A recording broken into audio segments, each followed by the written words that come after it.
right, looking to maybe change the layout of your kitchen or move your appliances around during a remodel? If you're wondering about that, then check this video out. Listen, when you're remodeling your kitchen, it's good to consider layout changes and where your appliances are and where maybe they should be. But there's also some things you'll want to consider to make sure you do it in the best way and in a functional way that not only is visually pleasing or aesthetically pleasing, but also makes your life easier, better, and brings more joy into your home. Now, the first step is going to be assessing your current layout.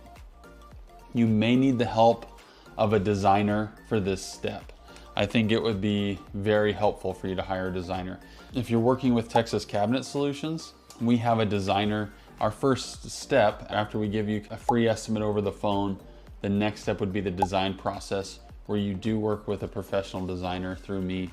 And we can obviously set up conversations with the designer directly. But that professional designer helps our customers with ideas and suggestions on the layout and the overall design of their kitchens.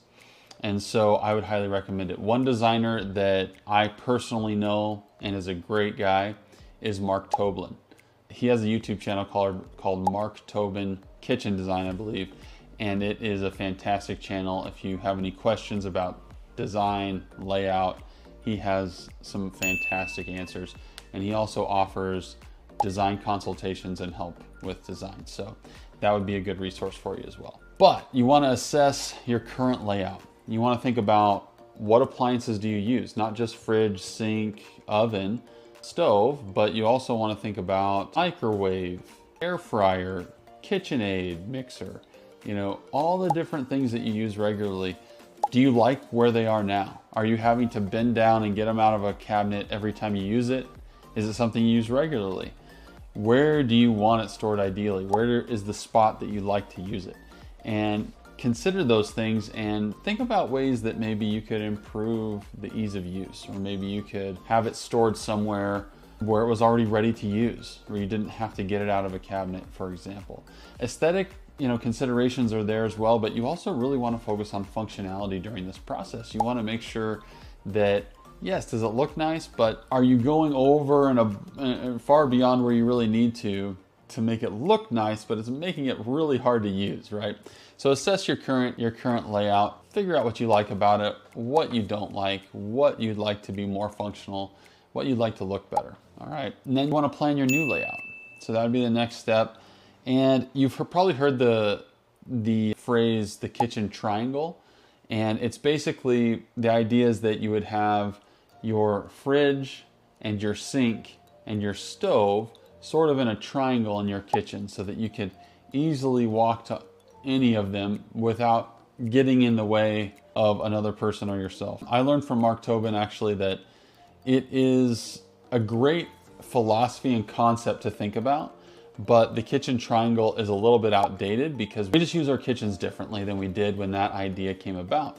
We have more appliances, we have more people using the kitchen frequently in our homes, and so it's just not the same as it used to be. So it's a great sort of category to think about, but don't worry about this specifically being in a triangle shape for those three appliances. You may want to Mark often recommends that you put your fridge by an entrance to your kitchen, so that someone may just want to get something from the fridge can pop in, get something, and leave without actually going through the kitchen and disturbing whoever's working or whatever work is going on in the kitchen. So that's one little tidbit and one way that maybe the kitchen triangle, if you follow it to exactness, is maybe not the best anymore. But the idea is a good one to consider. So when you plan, you want to think about all the things in the assessment you made before and just kind of figure out what an ideal layout would be. So you go through that design process and iron that out.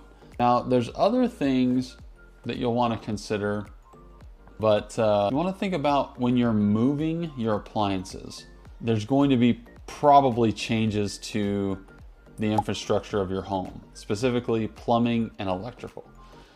So for example, if you're moving where your range is, or your cooktop or ovens, whatever situation you have, you're probably going to need to make sure there's electrical or access to an outlet wherever it goes.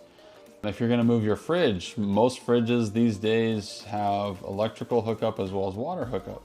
So you're going to need to move that water line. And so you're going to need to consult with a plumber and electrician as you try to figure this out. So if you're going to go to a remodel and you're going to take it to that extent where you're going to be moving electrical and plumbing around, then I recommend hiring a remodeling contractor that has gone through this process before. They have access to all the trades you're going to need, and they're going to help guide you and help you figure out the feasibility and also the price of doing some of these changes. And that will help you decide, is it worth it? You're definitely going to want to go through the proper tradespeople. And I would say a lot of times it's really tempting to cut your costs and kind of shortcut some things or cut corners.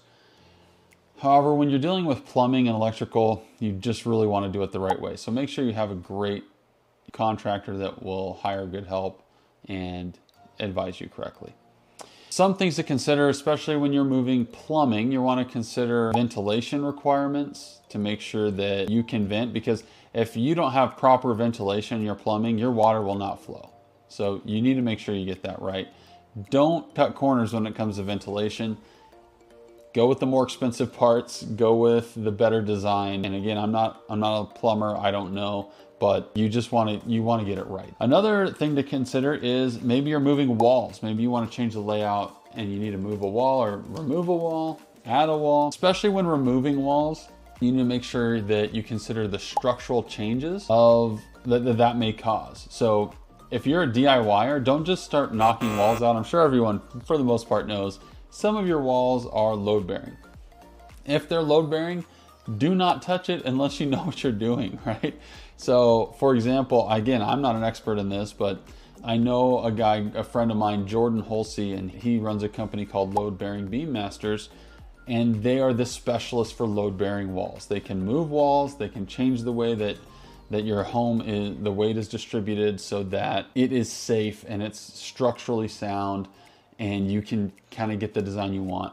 And they will help advise you on that process to make sure that you're getting what you want, but you understand the pros and the cons and the costs and everything, so you can make the best decision for you. So again, load bearing and the structure of your home is very important to understand that. And then you want to also consider, again, back to the beginning, accessibility or functionality and ergonomics. Whatever you want the purpose of your kitchen to be, you want to make sure those purposes are covered and that you're able to do those as to the best ability in the space that you have. Obviously, budgeting and cost considerations come in. I can't on here give you any type of pricing or any even rough numbers, because this is not the type of work I do. And every job is going to be very different on what the requirements are. So obviously I can't get into that, but obviously the more you do, the more it's going to cost. And if you're using a remodeling contractor, they're going to help you get all those estimates put together nicely, but shop around a bit and find the best quality for the most reasonable price and go that direction. But again, I would recommend going with quality. Do not just go based on price alone, or else you're going to end up with a huge headache in a much longer time period than you wanted, and it's going to turn out worse, and you're going to have problems down the road if you just go with the cheapest option. I think that's pretty much it. You know, if you're looking for a new layout, new design, new appliances, it's definitely possible to make it the way you want it, at least closer to. But those are the things I would consider, including price, obviously, to make sure that it's feasible for you and it's something that's going to actually improve the quality of your home and the quality of your life living in your home. And with that, good luck with any changes you have. Obviously, if you have any cabinet questions, please let us know. And if you need help finding the right contractor, if it's not cabinet related, I know a lot of guys, so reach out. I'm happy to connect you with whomever it may be. And with all that being said, looking forward to talking to you next time.